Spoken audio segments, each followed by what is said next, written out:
Te agradecemos, ó Pai, porque nessa noite estamos aqui reunidos como teu povo, para mais uma vez ouvir da tua palavra, Senhor Deus, louvar o teu nome, engrandecê-lo, Pai, colocar, Senhor Deus, nossos corações, ó Pai, diante do Senhor, e agora ouvir da parte dele a sua palavra. Que essa palavra esteja sendo, Senhor Deus, ajuntada a tudo aquilo que temos ouvido, que temos, Senhor Deus, lido, que tem sido pregado e falado em nossas vidas, ó Pai. E que essas coisas possam se juntar em nós, construindo assim, Senhor Deus, a imagem de Cristo em nós. Tem misericórdia, Senhor Deus, de nós. Fala ao nosso coração através da Tua palavra. Nos dá aquele que está aqui à frente, a condição de poder expor com fidelidade, com sinceridade e com presteza a Tua palavra, Senhor Deus. Nos auxiliando em nossas dificuldades, ó Senhor Deus. Mas que o Teu Espírito Santo esteja falando ao nosso coração, Pai. Fica com o Teu povo, Senhor Deus. Abre os nossos ouvidos, os nossos olhos, as verdades, ó Pai, descritas aqui no Evangelho. É o que nós pedimos, em nome de Jesus. Amém. Queridos, vamos abrir a palavra do Senhor em 1 Timóteo. Nós aí iríamos dar continuidade a essa segunda parte, né? Logo após a introdução da carta, no verso 5, na semana passada nós falamos sobre os versos 4, 3 e 4, né? E aí vamos dar continuidade à nossa exposição. E uma das coisas interessantes que eu gosto sempre de ressaltar nessas epístolas pastorais é o caráter dela. Então, o caráter dessa epístola é singular. Por que essa singularidade? Porque ela fala como a igreja deve andar. Ela diz como a igreja de Cristo deve ser hoje. Por isso tão importante. Como todos os outros textos da Escritura, mas a singularidade dessas cartas estão voltadas para o modus operandi da igreja. E como nós temos perdido de vista como a igreja deve ser, como a igreja deve andar. A semana passada nós vimos que a única forma de se ensinar a palavra de Deus no culto é por meio da pregação do Evangelho. Isso ficou muito claro aqui para nós e fica muito claro nas Escrituras Sagradas, quando expusemos. Por isso a importância dessa carta, a singularidade dela, ainda mais nos nossos tempos, em que novidades têm adentrado a igreja e têm dado uma outra cara de igreja, que não é aquela igreja de Cristo que Ele estabeleceu.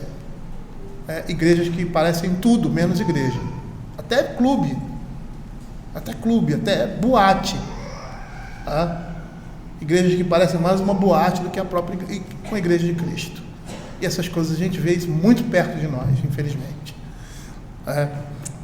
Eu vou ler do verso 3 ao verso 7, e vou dar continuidade a partir do verso 5. Diz assim a palavra do Senhor: Quando eu estava de viagem rumo à Macedônia, te roguei permanecesses ainda em Éfeso, para demonstrar a certas pessoas, a fim de que não ensine outra doutrina, nem se ocupem com fábulas e genealogias sem fim, que antes promovem discussões do que o serviço de Deus na fé. Ora, o intuito da presente demonstração visa ao amor que procede de coração puro, de consciência boa e de fé sem hipocrisia. Desviando-se algumas pessoas dessas coisas, perderam-se em loquacidade frívola, pretendendo passar por mestres da lei, não compreendendo todavia nem o que dizem, nem os assuntos sobre os quais fazem ousadas asseverações. Nós vimos nos versos anteriores que a preocupação de Paulo com a igreja de Éfeso estava relacionada ao ensino distorcido do Evangelho. O verso 4 aqui, o verso 3 mostra isso, a fim de que não ensine outra doutrina. E que esse tipo de coisa havia criado apenas discussões infundadas e sem o intuito de edificar a igreja de Cristo. E as consequências advindas dessa falta de propósito que nós vamos ver aí nesses versos. Eu gostaria de lembrar aos irmãos aquilo que eu falei, de que o pensamento distorcido daqueles supostos mestres iam redundar em erro. E eu até citei que muitas pessoas vêm do mundo para a igreja com o pensamento do mundo, e esse pensamento do mundo eles querem viver no meio do povo de Deus. Ou mesmo, e foi o caso que eu citei, muitos jovens ou outras pessoas que vêm de igrejas pentecostais, nada contra os pentecostais, são irmãos nossos, mas com um pensamento pentecostal, eles tentam amoldar esse pensamento dentro da teologia reformada, ou seja, dentro daquilo que nós pregamos a respeito da palavra de Deus. A mente precisa mudar, a mente precisa mudar. E quando os nossos pensamentos são distorcidos, como nós estamos vendo aqui, aquilo que nós vamos produzir será distorcido também. Nesses versos subsequentes, Paulo vai falar do objetivo dessa demonstração e de sua preocupação com os efeitos desse comportamento que ele está reprovando aqui. Ora, o intuito da presente demonstração visa o amor que procede de coração puro. Desviando-se algumas pessoas dessas coisas, perderam-se em loquacidade frívola. Então o verso 5 ele diz assim: ora, o intuito da presente a demonstração visa o amor. Ou seja, o intuito da demonstração de Paulo, assim como ocorre com toda pregação moral cristã, não é meramente negativo, ou seja, não ensine o que difere do evangelho, negativo nesse sentido. O seu propósito inicial era frear o erro, tendo como alvo adicional mais positivo de estabelecer o amor na congregação de Éfeso, em lugar do espírito de contenda que esses mestres estavam semeando ali. Então a exortação de Paulo tinha como objetivo o amor e não a contenda e a dissensão gerada por essas discussões sem fundamento que desembocavam em conflitos. E nós vamos perceber que a finalidade do uso da lei é o amor. Paulo, em Romanos capítulo 10, verso 13, abra aí Romanos capítulo 10, verso 13, nos mostra que a lei tem a função de promover o amor, a palavra de Deus em si, toda ela tem essa função de promover o amor. Por quê? Porque o cumprimento da palavra de Deus, o cumprimento da lei de Deus é o amor. Olha o que diz Romanos capítulo 13, verso 10, o amor não pratica o mal contra o próximo, de sorte que o cumprimento da lei é o amor. No contexto desses versos, Paulo está dizendo que essa exortação tem esse alvo, o amor, tanto a Deus quanto ao próximo. Toda a exortação que provém de um entendimento correto das Escrituras tem esse alvo duplo, amor a Deus e amor ao próximo. Amor a Deus por quê? Porque nós não podemos ver o erro no meio do povo de Deus e não corrigi-lo com brandura, com amor, mas não corrigir. É o amor que nós temos diante do Senhor. Nós não podemos ver as coisas andando erradas no meio do povo de Deus e ficarmos calados. Principalmente aqueles que estão na liderança. Eles devem amor a Deus, zelo para com o Senhor, e por isso devem admoestar. É isso que Paulo está falando. Mas amor ao próximo também. Porque quando nós amamos os nossos irmãos, queremos ver o melhor para eles. É como um filho, é como um irmão, é como uma esposa, é como um amigo, que você vê aquela pessoa fazendo uma coisa errada, e você, porque ama aquela pessoa, você vai lá e fala com aquela pessoa.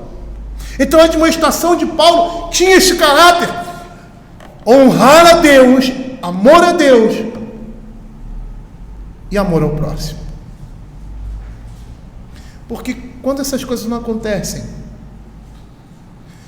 nós estamos amando mais aos homens do que ao Senhor. Quando o povo de Deus não é corrigido, como Paulo está fazendo aqui, demonstrando. Alguns gostam de chamar de temor de homens. Nós estamos amando mais aos homens do que a Deus. Quando o Senhor advertiu Eli, ele disse: você tem honrado mais seus filhos do que a mim. Por quê? Porque ele via aquilo que os filhos dele estavam fazendo de errado e não tomava nenhuma providência. E Deus diz: você tem honrado mais seus filhos do que a mim. E daquela forma ele não estava amando realmente seus filhos. Porque o comportamento deles levou à morte. Olha o que Calvino comenta a respeito disso. Ele diz assim: a suma da lei consiste em que devemos adorar a Deus com fé genuína e uma consciência pura, bem como devemos igualmente amar uns aos outros. E todo aquele que se desvia disso corrompe a lei, torcendo-a para servir a algum outro propósito propósito alheio a ela mesma. E eu acrescento essa fala de Calvino. Que propósito é esse? O propósito é a edificação da igreja e a glória de Deus na exposição fiel da palavra. Esse é o propósito. Mas quando há esse tipo de corrupção, o propósito torna-se outro a não ser esse. Matthew Henry diz o seguinte: esses, portanto, que se vangloriam do seu conhecimento da lei, mas a usam somente como um pretexto para o transtorno que davam a pregação do evangelho, com a escusa de zelo da lei, dividindo a igreja, confundindo-a. Anularam aquilo que era o fim maior do mandamento, que é o amor. E esse amor que ele está citando aqui, que é fruto da sua demonstração, provém de um coração puro, um coração purificado pela fé, um coração purificado de sentimentos corrompidos.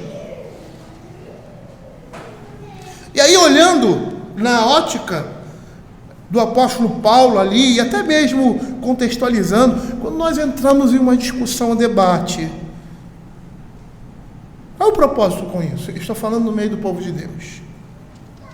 Apresentar o que é correto para humilhar alguém, para o nosso próprio proveito, orgulho pessoal, para se opor simplesmente por se opor. Todos esses motivos que eu citei aqui, através dessas perguntas retóricas, demonstram uma falta de amor ao próximo e um amor a si mesmo, ou seja, um egoísmo. Pois nós vamos perceber que nem tudo que se chama amor é realmente amor. Por isso o apóstolo especifica que está pensando em um amor que procede, ou seja, é fruto de um coração puro, de uma consciência limpa e de uma fé sem hipocrisia, pois por vezes a desculpa de apresentar a verdade, nós estamos com a desculpa de apresentar a verdade, nós estamos semeando discórdia, ofendendo, humilhando, envergonhando irmãos nossos.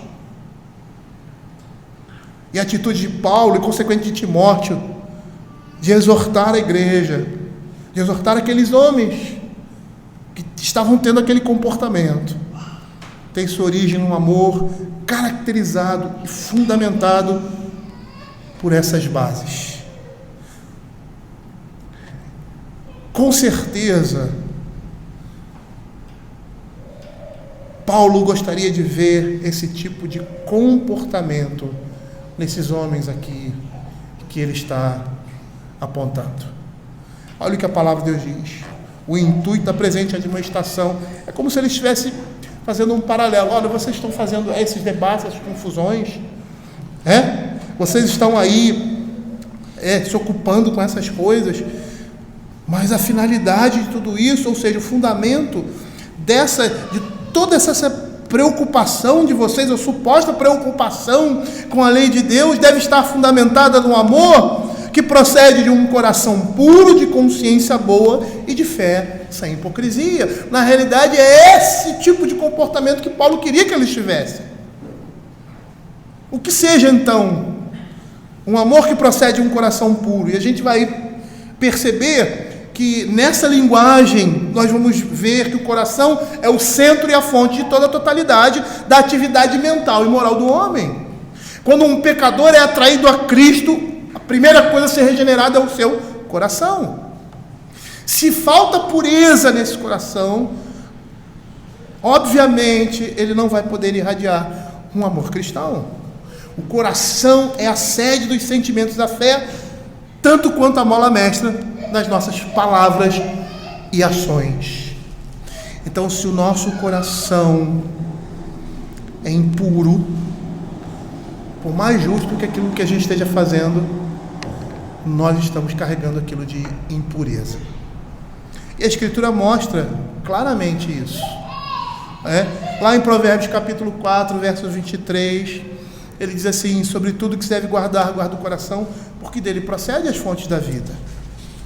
Lá em Mateus capítulo 12, verso 34, ele diz assim, o Senhor falando aos fariseus: raça de víboras, como podeis falar coisas boas sendo maus? Porque a boca fala do que está cheio o coração. E em Mateus ainda, capítulo 15, verso 19, ele diz assim: porque do coração procedem maus desígnios, homicídios, adultérios, prostituição, furtos, falsos testemunhos e blasfêmia. Ou seja, se a motivação estiver errada, por mais que você esteja fazendo aquilo que seja correto, será como trapo de imundícia, contaminando tudo aquilo que você está fazendo. Mas ele fala que esse amor também tem como fundamento uma boa consciência. E o significado básico disso seria a percepção interior interior que o homem tem da qualidade moral de suas próprias ações. Seria a percepção daquilo que é moralmente certo ou errado em atos ou motivações individuais. A nossa consciência aprova ou condena aquilo que nós fazemos. Lá em Romanos capítulo 2, versos 14 e 15, nós temos isso, quando ele fala da situação de todo homem, em que o Senhor colocou uma semente, ou seja, ele colocou uma semente religiosa em todo homem. O homem tem consciência, que é o espião de Deus na vida do homem. A consciência. E quando o homem age em conformidade com a lei, ele mostra a norma da lei gravada no coração dele, e a consciência o acusa. Olha o que a palavra de Deus diz: quando, pois, os gentios, Romanos capítulo 2, 14 e 15, que não têm lei, procedem por natureza de conformidade com a lei, não tendo lei, servem eles de lei para si mesmos. Estes mostram a norma da lei gravada no seu coração, testemunhando-lhes também a consciência e os seus pensamentos, mutuamente acusando-os ou defendendo-se. Alguns definem esse termo da seguinte forma: a consciência é a resposta do senso moral do homem à revelação divina acerca de si mesmo, de suas atitudes e atividades. William Hendricks afirma que é no crente que a consciência alcança sua meta mais elevada. Por quê? Porque o homem regenerado, porque para esse homem a vontade de Deus expressa em sua palavra se torna o Senhor da sua consciência, seu guia, aquele que dirige os seus passos. E por causa disso, a sua atitude, o seu comportamento será um comportamento diferenciado. No contexto aqui, ele não ia ter tempo para ficar criando, imaginando determinadas coisas, criando debates sem necessidade, sem futuro, ao invés de estarem edificando, sendo instrumento de Deus para a edificação da igreja. Olha o que Pedro, a epístola de Pedro fala no capítulo 2, verso 19. E olha que interessante, é isso que a consciência faz no homem cristão. Por isso o William Hendricks diz que no crente a consciência alcança a sua meta mais elevada. Ele diz assim: servos, sede submissos com todo o amor ao vosso Senhor, não somente se for bom e cordato, mas também ao perverso, porque isto é grato, que alguém suporte tristezas, sofrendo injustamente, por motivo de sua consciência para com Deus. É o que nós temos falado aqui no momento de confissão, a questão do quinto mandamento, aquilo que nós devemos com relação às nossas autoridades. E aqui ele está colocando uma autoridade que não é boa, alguém que é grosseiro, alguém que é vil na sua autoridade. Mas eles deveriam submeter aqueles homens por motivo de consciência. Por quê? Porque mesmo sabendo da sua vileza, do seu pecado, eles estavam debaixo daquela autoridade. E tudo aquilo que aquelas pessoas exigiam, que estava de conformidade com a lei de Deus, que estava em conformidade com aquilo que é bom, eles tinham a obrigação de fazer. E se eles não recebiam o reconhecimento disso, pelo contrário, eles deveriam permanecer fiéis ao Senhor. Por motivo de quê? De consciência. É isso que a palavra de Deus fala.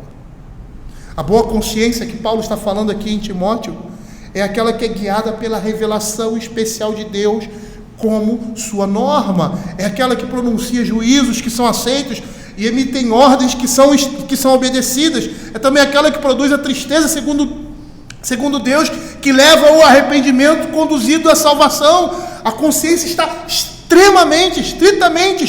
vinculada à fé. E pela influência do Espírito Santo, ela passa por aquela renovação de mente que capacita o homem a experimentar a boa, agradável e perfeita vontade de Deus. E nós devemos exercitar diariamente uma boa consciência, não somente para alcançar, mas também para manter essa boa consciência. Olha o que Atos capítulo 24, 16 vai dizer. Por isso, Paulo falando isso, por isso também me esforço, por ter sempre consciência pura diante de Deus e dos homens. É interessante lembrar aquilo que o apóstolo Paulo fala, que mostra a sua consciência, quando ele diz que no meio dos judeus ele agia como judeu, no meio dos gentios ele era gentio, e ele se moldava aquilo que era justo, aquilo que era legítimo, aquilo que era honroso, independente da raça ou da cultura ou da condição em que ele se encontrava. Para quê? Para que ninguém pudesse acusá-lo de qualquer pecado que ele tenha cometido em estar em diferentes situações, em diferentes circunstâncias, com diferentes pessoas. Ele agia de modo santo e íntegro. Por isso ele dizia: me esforço para ter sempre consciência pura diante de Deus. Por isso o apóstolo Paulo também disse muitas vezes que esmurrava o seu corpo e que disciplinava a sua conduta, guardava o seu espírito, dominava o seu espírito. Para quê? Para não ser encontrado por ninguém de forma repreensível, mas ter uma boa consciência diante de todos. O aspecto positivo, olha que interessante, uma consciência boa, realmente boa, é a fé. A nossa consciência sempre nos acusa quando ferimos alguém com as nossas palavras, atitudes, mesmo aquelas que não tinham essa intenção. E provavelmente é o que estava acontecendo aqui, por causa das discussões, como Paulo fala que essas discussões eram contrárias ao serviço à fé, esse pensamento fabuloso, esse pensamento espetacular, com relação à palavra de Deus, tirando foco, que era edificação, criando tumulto no meio do povo de Deus, criando discussão no meio do povo de Deus, discussões sem propósitos. Eu me lembro certa vez, no seminário, tinha um professor, um cara muito competente na área dele, de Velho Testamento. Ele, no Brasil, na época dele, as maiores autoridades do Velho Testamento era ele e um outro pastor da Palavra da Vida. E uma vez conversando, ele disse para mim que nunca mais entrava num debate. E aí eu perguntei por quê. Debate teológico, e não que seja errado, já falamos aqui sobre isso, mas nesse debate ele se sentiu muito mal depois de haver humilhado com seus argumentos o seu opositor, um irmão em Cristo. E isso tocou de tal forma o seu coração que ele viu o semblante daquela pessoa descaído.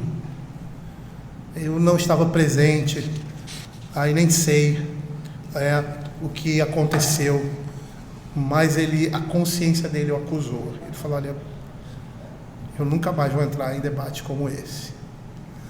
É lógico que tem o nosso pecado aí no meio, Eu não posso falar porque eu não sei, mas o que eu falo foi aquilo que ele me disse.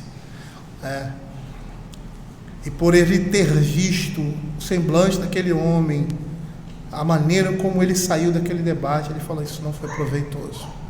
Isso não foi proveitoso para mim, isso não foi proveitoso para ninguém. Mas que ele esteja discorrendo ali sobre a verdade. Uma boa consciência vai apontar o que seja o orgulho. E o que é orgulho? Um sentimento de prazer com o próprio valor, com a própria honra e, consequentemente, uma atitude de desprezo com os outros. E não só o orgulho, mas a soberba, que é a altivez, a arrogância e presunção em nossos corações, em casos como esse que Paulo comenta aqui, discussões que não servem a Deus, não servem para o serviço a Deus. E ele diz, terminando esse fundamento de um amor que procede de uma consciência boa, de um coração puro e de uma fé não fingida ou sem hipocrisia. Paulo está falando aqui de uma fé sincera. Calvino, a partir dessa expressão, conclui que é insincera qualquer profissão de fé que não se pode comprovar com uma consciência íntegra e manifestar-se por meio do amor. Uma fé genuína vai abraçar a Cristo e todos os seus benefícios, dando como resultado o amor genuíno para com Deus e para com todos aqueles que se acham incluídos em seu amor. Matthew Henry, comentando esse texto, ele diz assim: a fé não fingida também deve acompanhar o amor, porque é um amor não fingido. A fé que opera por meio do amor deve ser da mesma natureza, genuína e sincera. E aí nós podemos substanciar aqui, resumir, o verso 5 da seguinte forma: que por meio de uma pregação pública e a demonstração privada, aqueles irmãos deveriam orar e se esforçar diariamente para que obtivessem um coração puro, uma sã consciência e uma fé sem hipocrisia, a fim de que esses três, operando juntamente em cooperação orgânica, possam produzir aquele amor que é a preciosa de todas as joias. E essa postura no meio da igreja tornaria impossível qualquer tipo de discussão improdutiva e qualquer tipo de dissensão, abrindo caminho no coração dos homens para receberem qualquer tipo de instrução. Na realidade, o que Paulo queria é que aqueles homens agissem da mesma forma como ele agia. Não é à toa que ele diz assim: olha, sede meus imitadores como eu sou de Cristo. É como se eles estivessem dizendo assim: vocês querem me imitar? Querem? Então me imitem. Imitem a Cristo. Porque se vocês imitarem a Cristo, vocês estarão me imitando. Essa é a ideia do apóstolo Paulo. E era isso que ele esperava desses homens que se diziam mestres. Mas o que acontece é que essas pessoas, se desviando de um coração puro, de uma consciência boa e de uma fé não fingida, perderam-se em loquacidade frívola, ou seja, em palavras sem princípio, sem fundamento. E é assim, sempre que o propósito primordial de toda a pregação e de toda a obra do ministério cristão se perde, produzem-se tristes resultados. Quando você utiliza a palavra de Deus não para edificação, não para o crescimento da igreja, não para o conhecimento da palavra de Deus e de Deus ser revelado nela, com esse objetivo de devoção, todas as vezes que você usa a palavra de Deus de forma distorcida, os resultados serão desastrosos. É interessante a palavra que Paulo usa aqui, desviando-se. A palavra no original literalmente significa errar o alvo ou desviar-se dele, ou seja, o estudo da palavra de Deus, o conhecimento da palavra de Deus não era para isso. Eles se desviaram dos seus objetivos adequados, que é ter um coração puro, uma sã consciência e uma fé sem hipocrisia, quando distorceram propósitos da palavra de Deus. E aí, consequentemente, eles erram no objetivo final, que é o amor. William Hendricks faz um comentário a respeito disso. Ele diz assim: estes são como atiradores que erram o alvo, como viajantes que nunca chegam ao seu destino, porque se volveram para uma direção equivocada ao longo da estrada. A vereda que tais pessoas têm seguido nem mesmo chega a ser um desvio que logo volta à estrada. Parece mais como uma rua sem saída, além do qual existe um pântano de conversação fútil, raciocínio inútil, argumentação que não leva a lugar nenhum. E aí ele cita Tito, capítulo 1, verso 10, que diz assim: porque existem muitos insubordinados, pauradores, frívolos e enganadores, especialmente os da circuncisão. E ele conclui, William Hendricks conclui, dizendo que a jactanciosa soberba desses homens os fez cair, e finalmente na terra de ninguém, nas sutilezas cerimoniais, o terrível pântano de ridícula minudência, ou seja, coisas mínimas, coisas insignificantes. E ele diz que o dono desse lamaçal é Satanás, presidindo o seu comitê de boas-vindas. E aí ele cita 1 Timóteo capítulo 5, verso 15, quando diz assim, falando do mesmo tema: pois com efeito já alguns se desviaram, seguindo a Satanás. Matthew Henry, quando está comentando sobre esse texto, ele conclui, eu gostaria aqui de reproduzir literalmente a sua conclusão. Ele diz assim, observe, primeiro, quando pessoas, especialmente ministros, se desviam da grande lei da caridade, o fim do mandamento, eles se envolvem em contendas vãs. Quando o homem erra seu fim e escopo, não é de admirar que cada um dos seus passos esteja fora do caminho. 2. Contenda, especialmente na religião, é vã, improdutiva e inútil em relação a tudo que é bom, e é muito perniciosa. E mesmo assim, a religião de muitas pessoas consiste basicamente na vã contenda. Nós conhecemos, né? Quantas pessoas aí, ainda mais hoje em ambiente de internet, só vivem para discutir, só vivem para bater um no outro, para refutar um e outro pensamento teológico, e vivem nessa guerra.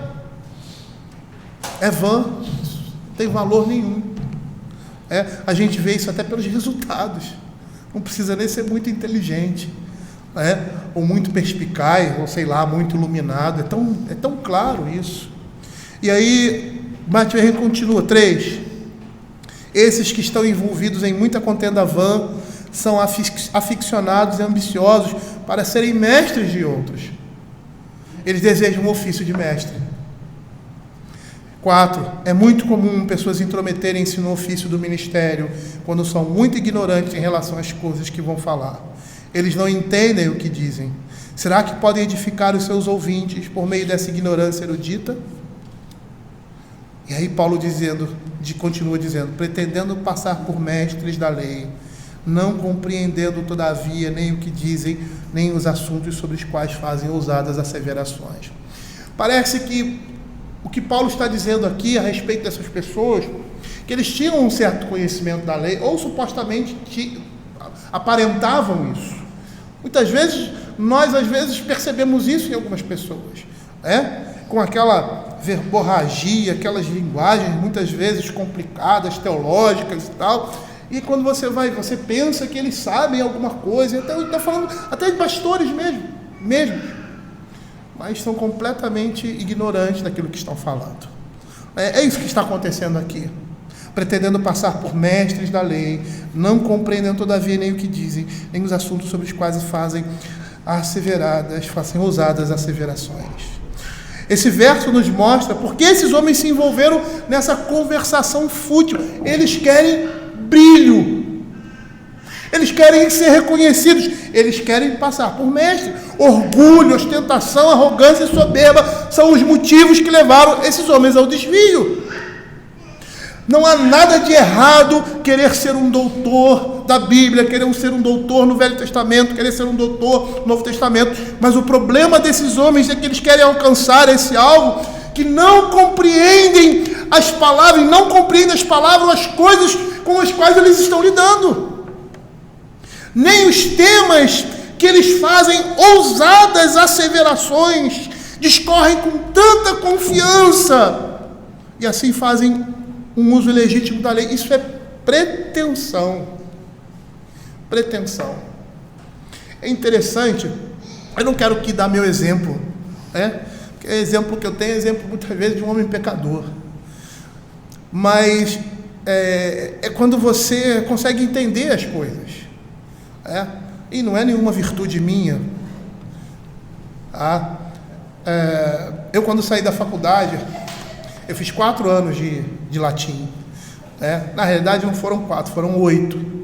um mestrado e especialização. Mas quando eu saí da faculdade, estudei 4 anos, cheguei para a Simone, agora eu estou pronto para aprender latim. Aí ela, você ficou 4 anos na faculdade, estudando como você estudava, e agora você diz que está pronto para aprender latim? Eu falei, o conhecimento é assim. Nós achamos que sabemos alguma coisa, na realidade não está sabendo nada. E essas palavras não são minhas, são de Sócrates. Sócrates dizia isso. Ele dizia, tem uma máxima, sei que nada sei. Era um homem sábio segundo esse mundo. Era um homem conhecedor. Mas a nossa mente é tão infinita que nem nos assuntos que nós somos mais especializados, nós não podemos ter qualquer tipo de soberba ou pretensão achando que somos o Senhor do saber. Pior ainda quando as coisas estão relacionadas à palavra de Deus. E esses homens eram pretensiosos. O pretensioso é aquele que quer ser mais do que é na realidade. É vaidoso, é soberbo. A Escritura diz que eles fazem ousadas asseverações, não compreendendo aquilo que eles estão falando, sem muito conhecimento do que falam como se fossem proprietários desse saber. E a ideia aqui é alguém que declara de forma contundente alguma coisa. E é interessante quando você trabalha academicamente, quando você é uma pessoa que está envolvida com conhecimento acadêmico, conhecimento de uma maneira geral, até mesmo com conhecimento bíblico, como é difícil você chegar e dizer assim, eu sei.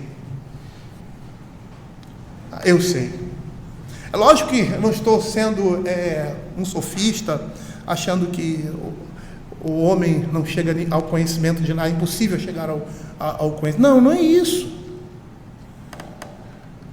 É porque essas coisas que estão ao nosso alcance são tão dinâmicas, são tão... o homem está se descobrindo a cada dia.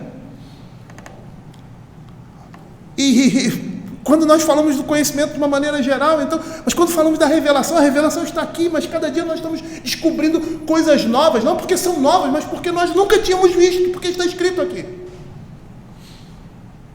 Como eu tenho aprendido muita coisa quando eu saí do seminário, nos meus primeiros anos de ministério, hoje eu olho para trás e vejo que eu tenho um conhecimento que eu não tinha no início. E a questão é a presunção, a pretensão. Achar que você sabe, muitas vezes você está falando daquilo que você não sabe. E na sua própria área de conhecimento. Eu me lembro certa vez, eu estava conversando com uns jovens que estavam envolvidos com essas discussões de internet e tal. E uma vez eles me indagaram. Eu pensava que eles queriam saber sobre um determinado tema nas Escrituras. Eu fui ingênuo. E quando eu percebi que eles estavam me colocando contra a parede, e o deles chegou para mim assim, pastor, confessa que o senhor está errado. Quando eu percebi que eles queriam que eu concordasse com eles, porque eles estavam certos, e eles não tinham fundamento textual, nem teológico nenhum, e eu, ingênuo, tentando explicar o contexto, olha, não, aqui e tal, a Escritura está dizendo isso e tal. Quando eu percebi que a intenção deles não era essa, que não era aprender, mas eles queriam me convencer, porque eles se achavam que estavam corretos, eu estava errado, nada, nenhum problema com isso. Nenhum problema com isso. Quantas vezes já preguei coisas aqui e em outros contextos eu falei, realmente eu me equivoquei assim. Isso acontece. E acontece. E com umas pessoas acontece mais do que outras. E aí, rapaz, quando eu percebi aquela situação, aí eu falei para eles assim, olha, vocês não conseguem nem entender o texto que está sendo traduzido, a tradução, escrito na língua de vocês. Essa linguagem aqui que o apóstolo Paulo está dizendo, é uma linguagem irônica, uma linguagem metafórica. Vocês não conseguem nem entender isso, o texto na língua de vocês. Como é que vocês querem discutir ao nível do original grego comigo? E olha que eu não sou mestre em grego, não. Mas eu estudei sobre isso.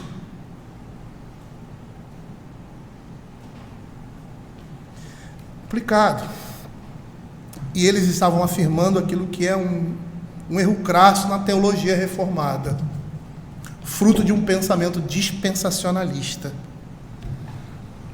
E mesmo que eu não tivesse nenhum conhecimento profundo daquele texto, a nossa teologia fala sobre isso de uma forma tão clara, a respeito do final dos tempos, a respeito de Israel, citando ali Romanos capítulo 11, e eles estavam afirmando que Israel era Israel, o povo de Deus do passado, que todo Israel seria salvo.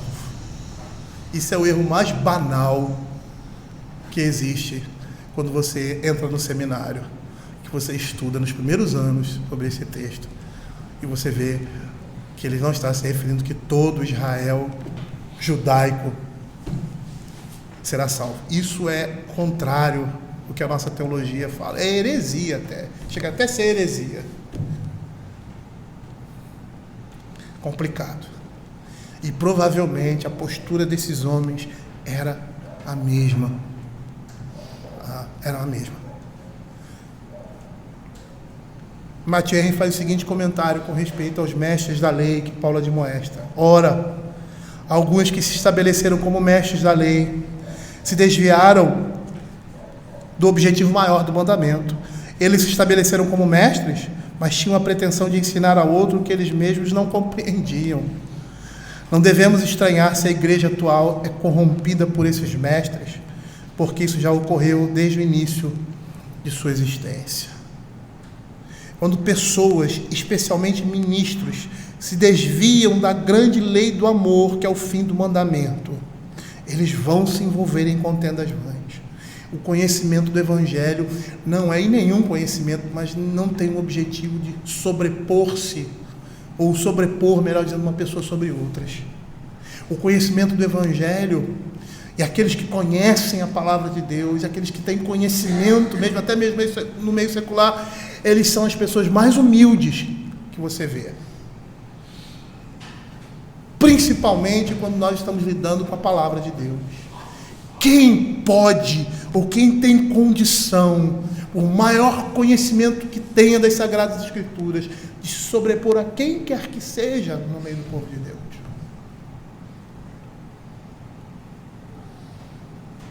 Quando um homem erra o seu fim e escopo, não é muito de admirar que cada um dos seus passos esteja fora desse caminho.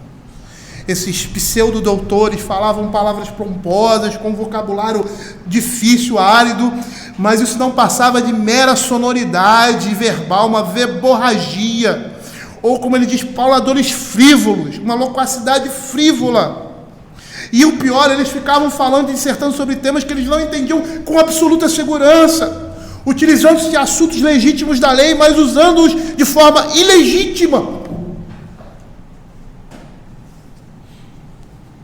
E eu gostaria de concluir dizendo as seguintes palavras. É um grande erro pensarmos que podemos lidar com a Escritura conforme lidamos com qualquer outro tipo de conhecimento. O principal aspecto da palavra de Deus é revelar a Cristo, dar a conhecer a vontade e os propósitos de Deus para a nossa edificação. O Catecismo Maior nos dá uma ajuda importante nesse aspecto, na pergunta 5. A pergunta 5 diz assim: o que as Escrituras principalmente ensinam? As Escrituras principalmente ensinam o que o homem deve crer sobre Deus e o dever que Deus requer do homem. E o que as Escrituras revelam sobre Deus? As Escrituras revelam o que Deus é, quantas pessoas há na Trindade, seus decretos e como Ele os executa. E esse conhecimento traz o quê? Traz humilhação. Esse conhecimento coloca o homem no seu lugar. Esse conhecimento torna o homem submisso à palavra de Deus e aos seus irmãos. Ele faz com que o amor de Deus possa transbordar no seu coração. E todas as vezes que lidamos com a Escritura sem essa piedade de ver Deus nela, revelado a nós, de sermos gratos diante de Deus, de sua majestade, da sua graça e do seu poder, nós caímos no mesmo erro.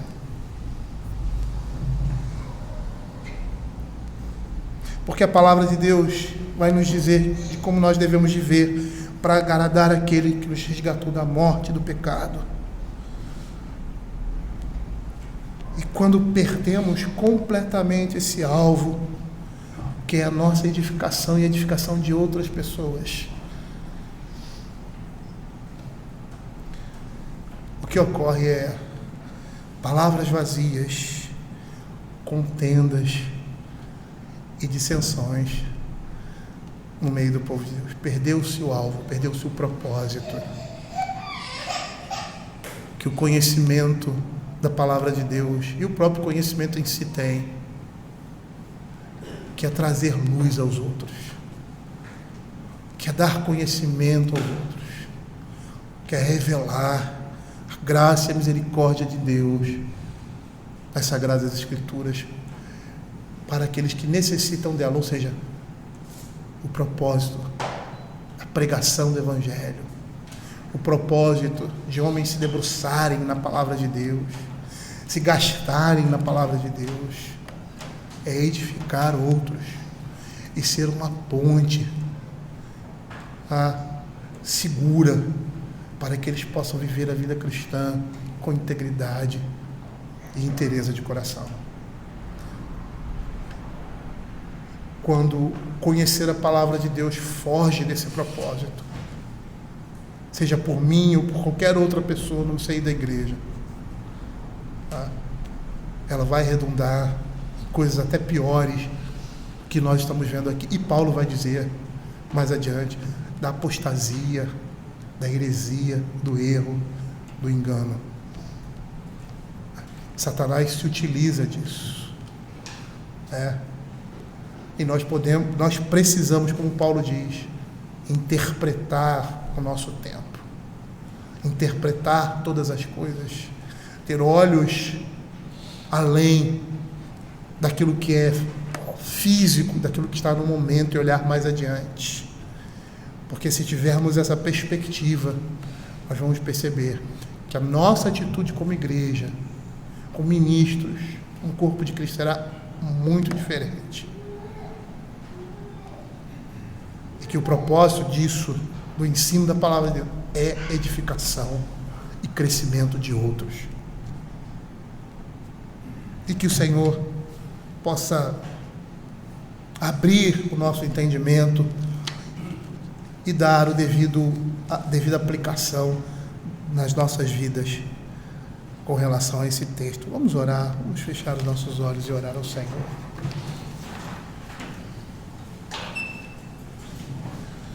Senhor, queremos te agradecer, ó Pai, pela tua palavra.